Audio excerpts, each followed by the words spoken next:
Hey friends, and welcome back to our channel, or welcome if you're new here. So we've talked before about how Utah has been booming since 2010.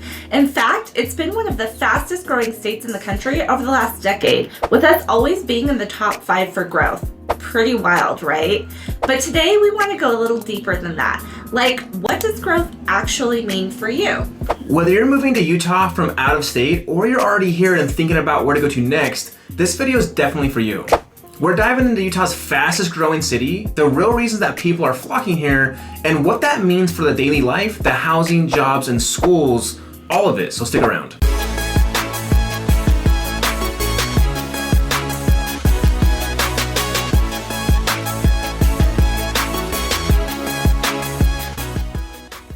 If this is your first time to this channel and you want to know everything about living, eating, sleeping, working, and playing in northern Utah, then subscribe below and tap the bell for notifications so you can be the first to know about the current market here in northern Utah. We are Sloan and Kim Peterson here with the Peterson Group, and we've been in the business for over 10 years, and every day we help people just like you looking to buy, sell, and relocate here to northern Utah. Whether you're looking to move in 9 days or 90 days, go ahead and give us a call, shoot us a text, or send us that email. All that information is in that description box below, so we can help you make that smooth transition to here in northern Utah. All right, so let's zoom in on the hot zones. Growth in Utah isn't just happening in one area, it's happening all across the state, but especially in a few key spots. So the first one we're going to talk about is southern Utah, specifically St. George. St. George is crushing it. So St. George used to primarily be a retirement town because of its size, lifestyle, and of course the warm weather. However, we've seen major developments happening in the area over the last decade, and now it's become a major contender for anyone looking for that outdoor lifestyle or anyone who just loves that warmer climate. That whole corner of the state, we're talking Hurricane, Washington, Ivins, it's sunny, warm, and it feels like you're in a completely different state from Salt Lake. But with that growth comes pressure.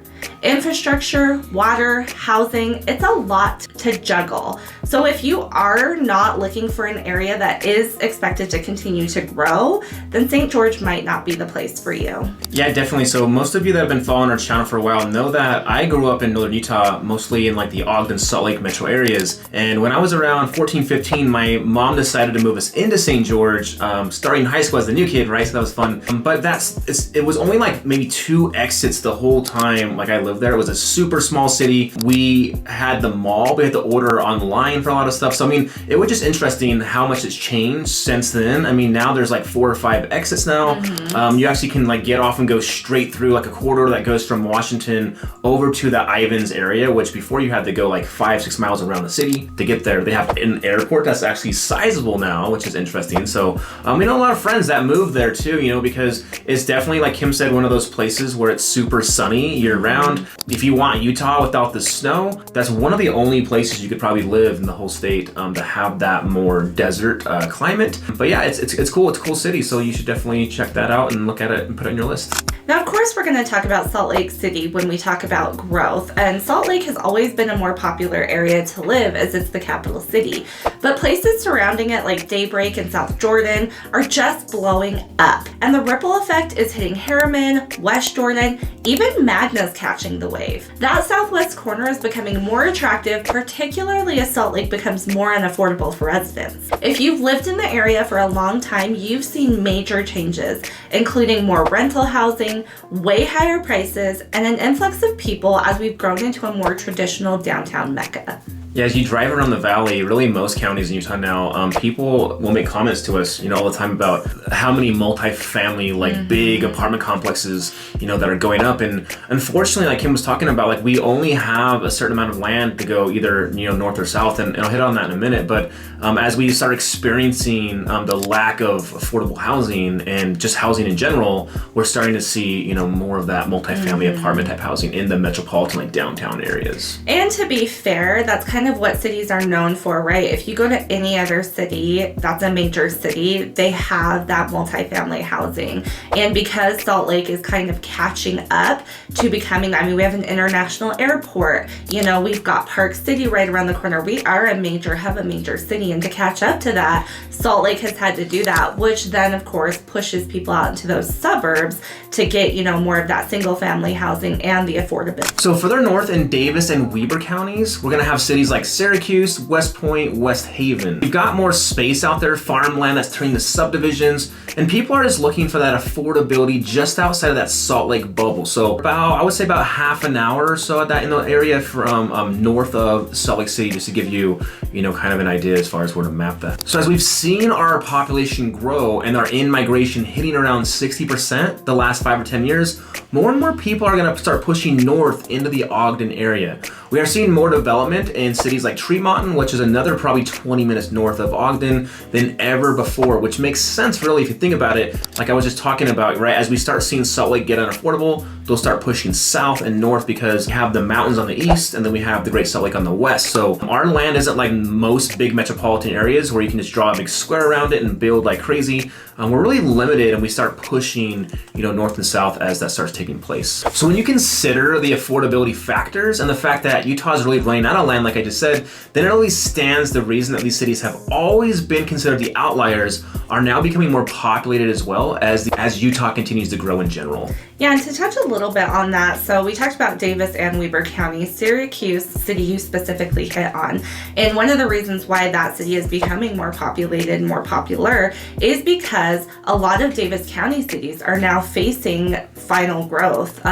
We know Layton, which is where Hill Air Force Base is located, that's pretty much 95% capacity. So as we continue building and running out of farmland as farmers sell and we have nowhere else to go, like Sloan said, that's why we continue pushing north and south and those become more populated. Yeah, and actually that brings up a point that I wanted to make too, is we have a lot of people that call us when they're thinking about making their move, here to Utah. It's interesting because although they're coming from an expensive market most times and they're moving here and they're considering Utah more affordable, I think they have this idea that, $700,000 gets you a massive amount of land or just land period, right? People always come like, oh, I want like 1 to 5 acres. And just so you know, like that's not a normal thing out here. I mean, you can get it on the outliers and still like, if you push way north or south of Salt Lake, most of the metropolitan cities, you're still only getting about 1/4 to 1/2 acre maximum. Otherwise, you're gonna start paying a substantial amount of money for that land. And as the cities start growing, like Kim was talking about, like Layton, for example, being 95% built out, as that starts happening, they start rezoning the land, the farmland specifically, and they're not selling it in acre to 1/2 acre lots anymore. They're wanting it in 1/4 or less because they're wanting to pack more houses into those areas. So that's something to keep in mind as well. Well, if you consider who you're kind of bidding against for these farmlands, it's developers, right? And developers, their whole primary goal is to buy up that acreage and then subdevelop it like you talked about. So in terms of wanting land, if that is something that you want, sure, it may be available, but you're definitely going to pay for it because you're up against those developers. So here's where it gets interesting. The next wave of growth is already on the horizon. If you're planning ahead, these are the spots you'll want to watch. Southern Utah County, so drive south past Provo and Springville, and you start hitting Spanish Fork, Payson, Benjamin, Santa Quinn. It's like the Wild West of development out there. More space, newer homes, and just enough distance to feel a little more rural. In fact, most of our population is kind of packed in along the Wasatch Front, like Sloan said earlier, because we've got the mountains on one side, the Salt Lake on the other. We're kind of just packed all in there. And the Wasatch Front is the area between Ogden to Provo. So as we are seeing the need for more housing, we're starting to see those smaller, more rural spots blow up. As they are still waiting on infrastructure, things like grocery stores, gas stations to be built, it's a great time to purchase housing at an affordable rate. While it may come at some inconveniences, eventually you'll be able to capitalize on equity buying early in the growth. Typically speaking, areas like this also provide more opportunity for having more land and space between neighbors if that's something that appeals to you. Yeah, so we got another county called Tooele County, and if you've ever seen it spelled, it looks like it's Tooele, but it's pronounced Tooele. So this is an area that has a lot of potential, and we've seen more growth there than we have seen in a lot of the recent years. It's just west of Salt Lake City and has a huge amount of, these are gonna be cities like Grantsville, Stansbury Park, and Lake Point. They're all really blowing up right now with development. A lot of people don't even realize how close Tooele is to downtown Salt Lake. There's a lot of new development that's happening out that way, and it's still relatively affordable compared to Salt Lake with about, I would say about a half an hour commute depending on weather and traffic. If you always dreamed of owning a home out by the lake, then Tooele County might be a good option for you. One thing just to keep in mind though, it gets that lake effect snow, and when that happens during rush hour, that whole thing shuts down. I had a friend lived out there, it took him like 4 or 5 hours to drive that half an hour. That doesn't happen very often though, but it's something to keep in mind when they do have bad weather. It's the only way into Salt Lake, so. Well, another thing to keep in mind, Tooele isn't waiting on infrastructure, maybe like some of these other cities we've talked about. So there is a Walmart, there's gas stations, there's restaurants. So technically you don't have to go into Salt Lake City unless you're commuting for work. So keeping that in mind, maybe the lake effect isn't going to affect you the way it would somebody that would have to travel into Salt Lake. So just all things to consider when you're kind of looking at these outlier cities. Okay, so next we'll talk about West Weber County, cities like Hooper, Taylor, and West Haven. Did you just say Hooper? I did. So the city is spelled cities. Hooper. So if you're not from here, you'll think it's Hooper, but it's actually Hooper. We've got quite a few of those cities here in Utah. But in terms of West Weber County, these spots are still mostly farmland, but they're going to fill in fast. In fact, if you are looking for more acreage, these are the areas to look. Now, within the last couple of years, this area has become increasingly pricey. However, considering how much you can actually get for your money, it's still one of the better options, especially if you are looking for that space between your neighbors. Pricing starts in the $550,000 and goes up from there depending on size and type of house and how much land you're getting. So like we talked about earlier, because you are competing with developers, you can expect that the $550 starting point is going to be an older, smaller home. And then if you wanted something newer and nicer, it would go up from there. With all this rapid growth in Utah, one of the biggest things that people feel day to day is going to be the impact on the traffic and the infrastructure here. Now, if you've lived in Utah your whole life, it probably feels like traffic has gotten a whole lot worse, and you're really not wrong. But here's the thing, when you stack up the Salt Lake City traffic against the larger metro areas like Denver, Phoenix, or LA, we're still doing all right. It's pretty manageable here. That said, there are definitely some high pressure zones that locals are feeling every single day. Cities like Lehi and Saratoga Springs come to my mind immediately. When we drive through there, it feels just like downtown LA traffic during traffic hour, and it drives me crazy. I'm just like, I'm not in LA, don't want to drive through there. So we avoid Utah County like the plague during traffic hour if we can. So I think that these areas just get slammed at rush hour because the roads and the freeway systems just weren't built to handle the sheer volume of people moving in. And like Kim talked about earlier, that's where all of our tech companies are and all that kind of stuff. So that has some of the most rapid growth that we've seen in all of Utah, and the infrastructure just hasn't caught up for that. And don't be fooled though, as a local, I think we are feeling it more than, maybe if you have just moved here. When Sloan and I used to commute from Ogden to Salt Lake, when we would commute home, the traffic would kind of stop around that Roy area, which is where one of the gates are to Hill Air Force Base. So it kind of stopped there. What we've noticed in the past few years is we live in North Ogden, and the traffic continues all the way up to our exit and beyond. So it definitely has gotten busier, but like Sloan said, in comparison to cities of the other same size, we really are still doing pretty good. What is encouraging though is that Utah's Department of Transportation and local planning groups are learning from the past. We're seeing infrastructure projects happening in real time to catch up with the population boom. There's an entire freeway expansion project stretching from Salt Lake County into Utah County that's going to completely shift how people get around. We're also seeing more east to west connectors, better frontage roads, and improvements to public transit options like the Front Runner. The Front Runner is our high-speed train that goes, all across the Wasatch Front. But let's be honest, there's always a lag. Population growth tends to lead and infrastructure plays catch up. That's just part of living in a place that's booming. As someone who puts 35,000 miles a year on my car for real estate, or even more most of the time, I know the pain of construction zones and stop and go traffic, but I also see the bigger picture. Growth is messy, but it's also a sign of opportunity. Yeah, we always have a joke here in Utah that our state mascot would be a construction company because they're everywhere. And it seems like the second they shut down one road, right, the other road that goes to the same place, they shut that down the same way. I'm like, can't we just coordinate to where you do one and you move on? But that's the thing in Utah, right, is we only have a few months to do all that because of our heavy snow. So they really just have to rush everything in the summertime to get it worked on. And to be fair, here in Utah, our construction workers really do work hard. We've heard from people that have moved from other states that they also have construction area, but nobody's ever there working. Yeah, there's nothing more infuriating than driving through a construction zone and there's nobody even there. You're like, they close it off like a month before they even start working on it. So that happens sometimes here, but not as often as some of our other friends or when we're traveling that we see. So. Yeah.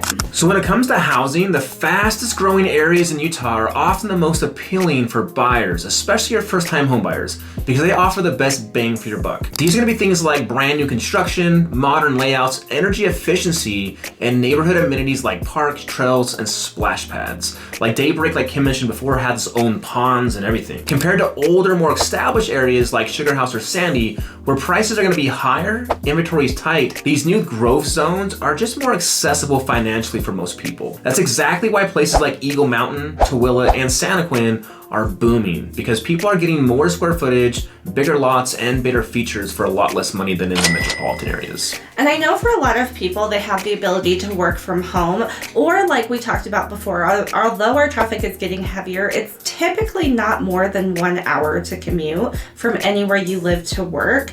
So looking at places like Tremont, where you can get a brand new, gorgeous, beautiful house for like $425,000 compared to Salt Lake, where that's not even a possibility. Those outliers are really great, particularly for first-time home buyers. But even with higher interest rates over the past year or two, buyer demand hasn't really let up. People are still moving here in droves, and there just aren't enough homes to meet that demand. What we're seeing is a continued imbalance between supply and demand, and that's keeping home values strong. Forecasts for the next couple of quarters suggest home prices could rise another 2% statewide, depending on the area. That's a steady, sustainable kind of growth, especially compared to the craziness of 2020 and 2021. And if you're thinking about investing, these fast-growing cities present serious opportunity. Appreciation potential in places like Eagle Mountain, Tremont, the southern stretch of Utah County, and Tooele is very real. If you're strategic, buying in early in these expansion areas, there's a good chance you'll be sitting on some solid equity in just a few years. So let's talk about jobs, because opportunity is often a big reason that people move. Utah's economy is thriving across multiple sectors, but if you're in the tech or healthcare, some of these fast-growing areas offer even more of an upside to you.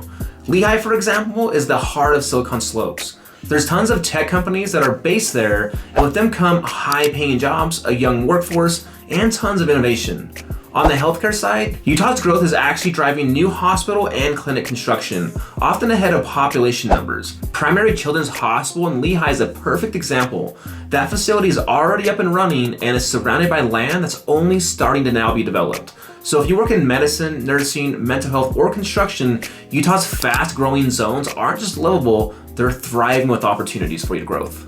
Yeah, and we had heard, with the last couple of years, there have been a lot of loss of tech jobs around the country, and that just hasn't happened here in Utah. In Utah, we've been very fortunate, and in fact, we continue to have big companies moving into Utah, bringing tons of job opportunities. Now, if you've got a family or are planning to grow one, schools are probably high on your priority list. And here's the truth. In fast-growing areas, schools can feel the strain. New construction zones often mean new families, and that means schools fill up pretty fast. You'll see changing boundaries, new school builds, and sometimes a bit of temporary overcrowding. But what's cool is how many charter schools, STEM programs, and alternative learning options are popping up in these same areas. Districts are adjusting faster than they used to, and they're planning with growth in mind now. Still, if you want the top-rated public schools with long-standing reputations, those are usually found in more established areas like the East Bench of Salt Lake City or Davis County. Bottom line, there's quality education in both old and new areas. You just need to know where to look. And if you're unsure, that's where we come in. We help families dig into those specifics so you're not guessing when it comes to where your kids are going to school. One of the most underrated things about living in a fast-growing area is the sense of a new community. What's so cool about this is how people are building communities from scratch out here. Most folks have moved from other areas, and that creates a built-in desire to connect with each other. Most communities have got farmers markets, they have food truck nights, walking groups, and community events, particularly every weekend. People are showing up, plugging in, and building something together, and in our opinion, that's something super special. And of course, we've got to talk about the outdoors. Utah is an outdoor paradise. You're never more than 30 to 45 minutes from world-class hiking, skiing, climbing, or mountain biking. Yes, the most popular trails can get crowded, especially the ones right outside the city, but go a little further and you can have entire trails to yourself. Whether you're hitting up Big Cottonwood, heading to Moab for a weekend, or just exploring the mountains above Ogden, there's more than enough space for everyone. Honestly, our access to nature is one of the biggest reasons people move here, and it never gets old. And take that from people who have lived here for most of their lives, or some of us for all of our lives. It's the reason that keeps us here. So as for the environment, we get asked this question a lot, and it's a fair concern. Air quality, especially in the wintertime, with those nasty inversions that we get, is an issue in Northern Utah as a whole. We've done several videos on the inversions. You can check those out right here, and you can check out the pros and cons. Well, there's not really any pros, but you can check out the cons of the inversion and you get a more of a feel what that is. It is important to know that we've made huge strides since the 90s. We have cleaner cars, better regulations, and major reduction in coal-fired power plants have all helped this issue. We've cut particulate pollution in half over the past couple decades, which is really incredible when you consider how much the population has grown here. So there's of course more work to do, but we're not ignoring the problem and we're making some real progress locally. If we can keep improving while still growing, then that's gonna be a win for everybody. So there you have it. That's Utah's fastest growing cities, why they're blowing up, and what it's actually like to live in these places. If you're thinking about moving to one of these areas, or you just wanna know what's coming next, go ahead and reach out to us. We're here to help however we can. Our contact info is always down in that description box below. Don't forget to like, subscribe, and check out the playlist next if you want a deeper dive into what's into life in Utah. Thanks for hanging out, and we'll see you next time. We hope you guys enjoyed this video and found it helpful. Picking where you'll call home is an important decision, and we would love to help you make that smooth transition to the Northern Utah area. If you're looking to purchase in Northern Utah, we would love to help you out. Give us a call, shoot us a text, or send us an email. And until next time, we are keeping it real. Estate.